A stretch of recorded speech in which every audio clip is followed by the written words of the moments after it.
Students, मैं रमेश यादव आपका हार्दिक स्वागत करता हूं ऑनलाइन क्लासेस में।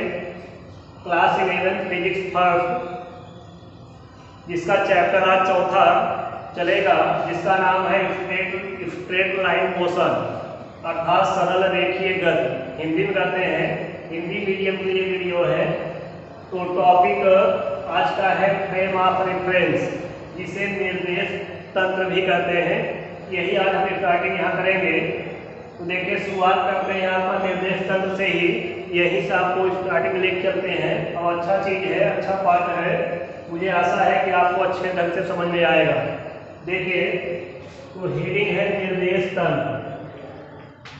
निर्देश शब्द से ही समझ में आ रहा होगा सूचना देने वाला तंत्र या निकाय। क्या सूचना देता है, इसकी विषय में समझा जाए।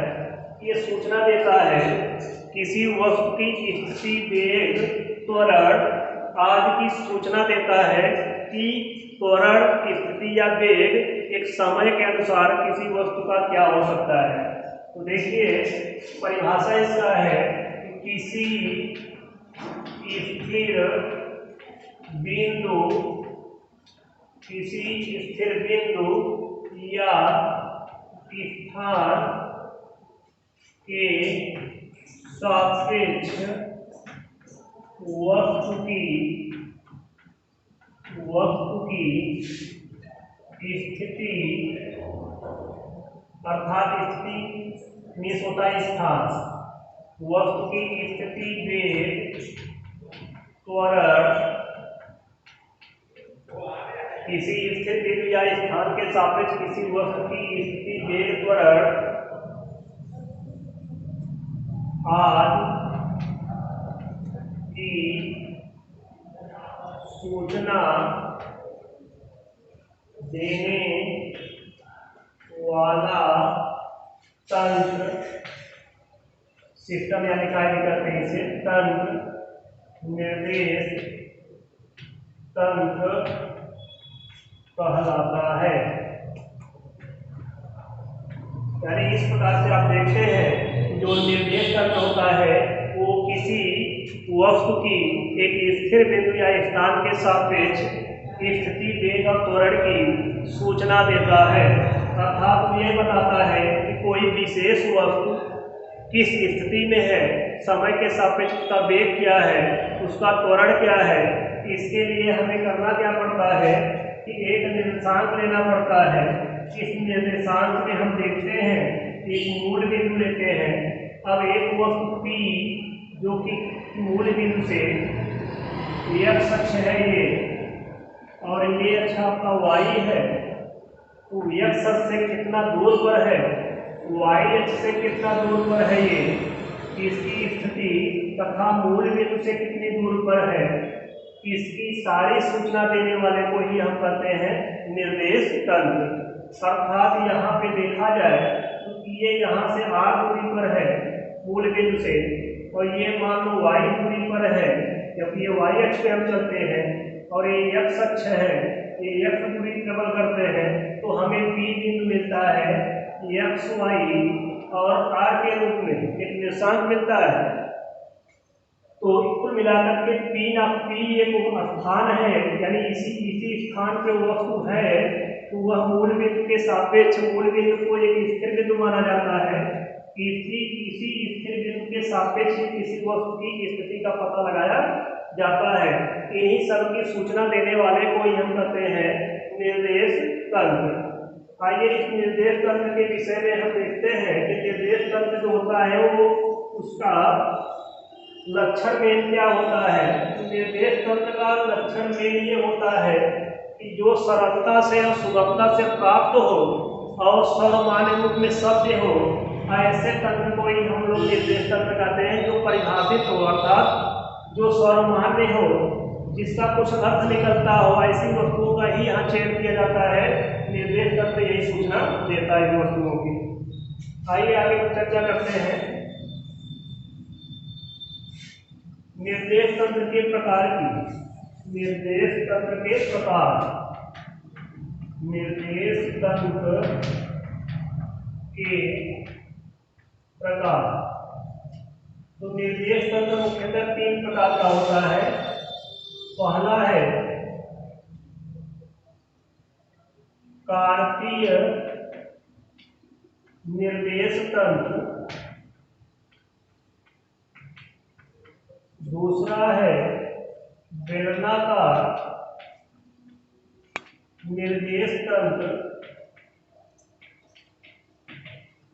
तीसरा आपका है गोलाकार निर्देश तंत्र। आइए कार्तीय निर्देश तंत्र की हम लोग चर्चा करते हैं। तो कार्तीय निर्देशांक में पहला हम लेते हैं यहाँ पर। तो देखिए एक वस्तु की स्थिति है जो कार्तीय निर्देशांक बोलते हैं कि जब किसी वस्तु को 3 डायमेंशन के रूप में एक्स अक्ष, वाई अक्ष और जेड अक्ष जो एक दूसरे के परस्पर लंबवत भी होते हैं, इनको समकोणिक अक्ष भी कहा जाता है।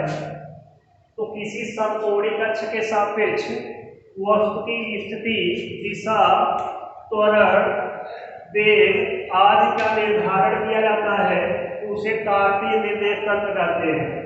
यानी समकोणिक अक्ष पर जब किसी समकोणिक अक्ष पर वस्तु की स्थिति, दिशा, वेग, त्वरण आदि का निर्धारण किया जाता है, तो ऐसे तंत्र को हम लोग कार्तीय निर्देश तंत्र कहते हैं।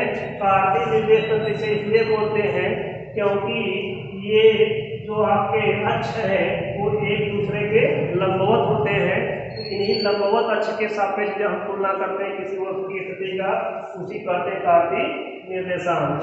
तो इसमें हम किसी वस्तु की स्थिति लेते हैं तो हमें यहाँ पे मिलता है उसकी स्थिति एक्स, वाई, जेड और टी के रूप में।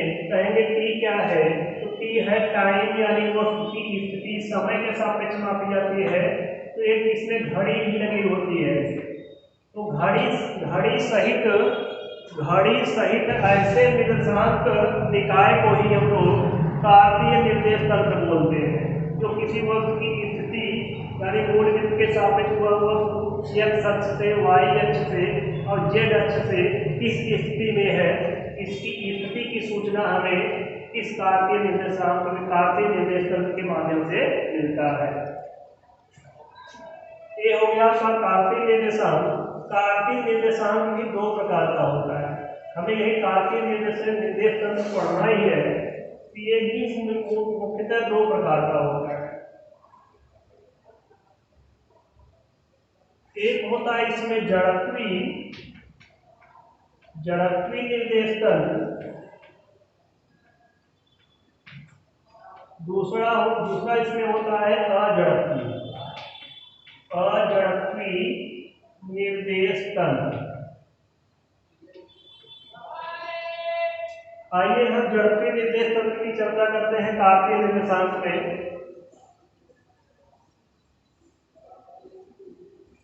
तो जड़त्वी निर्देश तंत्र वह तंत्र होता है जिसमें जड़त्व शब्द से ही समझ आ रहा है कि न्यूटन का गतिविषयक पहला नियम है, अर्थात ऐसा निर्देश तंत्र या कार्तीय निर्देश तंत्र जिसमें न्यूटन का गति विषयक प्रथम नियम लागू होता है, अर्थात जड़त्व का नियम कार्य करता है। ऐसे फ्रेम को या ऐसे तंत्र को हम लोग जड़त्वी निर्देश तंत्र कहते हैं। जैसे पृथ्वी पर सभी जो आपके वस्तुएं दिखाई देती हैं, ये सब आपके इस नियम का पालन करते हैं, जड़त्वी निर्देश तंत्र के अंतर्गत कार्य करते हैं। अर्थात ऐसे तंत्र पे आप देखेंगे कोई न कोई बल कार्य करता है, अर्थात ये तंत्र किसी न किसी बल के अंतर्गत कार्य करता है। जैसे सड़क में दौड़ती हुई मोटर कार, ये आपके जड़त्वी निर्देश तंत्र में ही आती है। आज जड़त्वी निर्देश तंत्र देखेंगे तो कहेंगे इसमें अजड़त्व से ही समझ में आ रहा है कि ऐसा तंत्र जिसमें न्यूटन का गति विषयक नियम कार्य नहीं करता है, ऐसे तंत्र को जड़त्वी निर्देश तंत्र कहते हैं। इसमें एक आभासी और छद्म बल कार्य करता है, जिसे आप केंद्र बल भी कहते हैं हम लोग। तो ऐसा तंत्र का उदाहरण जो होता है वो वृत्तीय मोड़ पे आप देखेंगे कि जब वृत्तीय मोड़ पे कोई वाहन मुड़ता है तो हम बाहर की ओर एक आभासी बल द्वारा खींचे जाते हैं, ऐसा आभास होता है। मौत के कुएं में भी मोटरसाइकिल चलाने वाला इसी अजड़त्वीय निर्देश तंत्र के उदाहरण के अंतर्गत आता है। तो ये जड़त्वीय निर्देश तंत्र और अजड़त्वीय निर्देश तंत्र हुए जो कार्तीय निर्देश तंत्र के प्रकार थे। अब हम बात करते हैं जड़त्वीय निर्देश तंत्र में गति का वर्णन करते हैं। जड़त्वीय निर्देश तंत्र के अंतर्गत क्या कर सकते हैं, निर्देश तंत्र के अंतर्गत गति के प्रकार देखेंगे। हेडिंग है निर्देश तंत्र के अनुसार गति के प्रकार। निर्देश तंत्र के अनुसार जो गति का प्रकार होता है वह है एक बीमी, दूसरा है द्विबीमी, तीसरा है त्रिबीमी। आइए इनकी हम चर्चा करते हैं, इनको समझते हैं कि निर्देश तंत्र के अनुसार गति के जो ये प्रकार एक बीमी, द्विबीमी, त्रिबीमी लिखे गए हैं, ये है क्या। एक बीमी का मतलब होता है कि आपको कार्तीय निर्देशांक में बताया गया कि कार्तीय निर्देशांक में 3 अक्ष होते हैं, एक्स अक्ष, वाई अक्ष और जेड अक्ष, जो समकोणिक अक्ष के नाम से भी इसे जाना जाता है कार्तीय निर्देश तंत्र को। तो इस कार्तीय निर्देशांक में या निर्देश तंत्र में जब हम एक अक्ष का प्रयोग करते हैं उसे एक बीमी गति कहते हैं। जब इसमें गतिमान वस्तु या कण 2 अक्षों का इस्तेमाल करता है, एक ही समय में 2 अक्षों में घूमता है, तो उसे द्विबीमी गति कहते हैं। जब वह तीनों अक्षों का इस्तेमाल करता है तो त्रिबीमी कहलाता है। तो आप कह सकते हैं कि एक बीमी गति में कि कोई गतिमान वस्तु जब एक अक्ष के सापेक्ष गति करती है या एक अक्ष के सापेक्ष उसकी स्थिति को का प्रदर्शन किया जाता है, उसे एक बीमी गति कहते हैं। जैसे देखिए एक बीमी का उदाहरण है कि सड़क पे सीधे ट्रैक पे देखो, रेलगाड़ी सीधे ट्रैक पे जा रही है तो केवल वह एक अक्ष के सापेक्ष जा रही है, या तार के कोई चींटी सीधे सरल रेखा में चल रही है तो वह एक बीमी गति का उदाहरण माना जाता है। यानी गतिमान वस्तु जब तीनों अक्षों में से केवल एक अक्ष के सापेक्ष गति करती है तो इसे एक बीमी गति कहते हैं।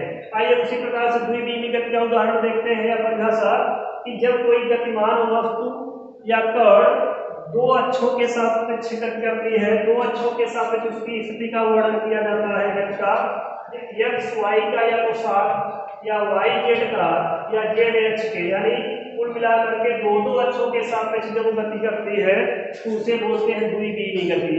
आइए द्विबीमी गति का उदाहरण देखते हैं। तो द्विबीमी गति का उदाहरण है जैसे आप नाव देखते हैं पानी पे चलता है तो वह द्विबीमी गति का उदाहरण है। और प्रक्षेप गति जितनी भी है ये सब आपके द्विबीमी गति के उदाहरण के अंतर्गत आते हैं। और 2 बीमी गति के अंतर्गत आप देखेंगे हवा में कोई चीज फेंका जाता है, चक्का फेंक, भाला फेंक, तो ये सब आपके द्विबीमी गतियों के अंतर्गत गिने जाते हैं। इसी प्रकार से त्रिबीमी की बात करते हैं हम लोग। जब कोई गतिमान वस्तु इस कार्तीय निर्देशांक में तीनों अक्ष के सापेक्ष गति करती है तो उसे त्रिबीमी गति कहते हैं। यानी एक साथ एक्स अक्ष, वाई अक्ष और जेड अक्ष में घूमती है कोई वस्तु तो उसे हम कहते हैं त्रिबीमी। जैसे उदाहरण में लेते हैं हम लोग पतंग देखे होंगे कि पतंग की डोरी जब टूट जाती है तो पतंग किस दिशा में घूमेगा, किस अक्ष पे घूमेगा, आप देखेंगे कोई उसका दिशा निर्धारित नहीं होता है, इसलिए वो तीनों अक्षों पे घूमता है। तो डोरी यानी पतंग का उदाहरण आपका बेस्ट उदाहरण होता है।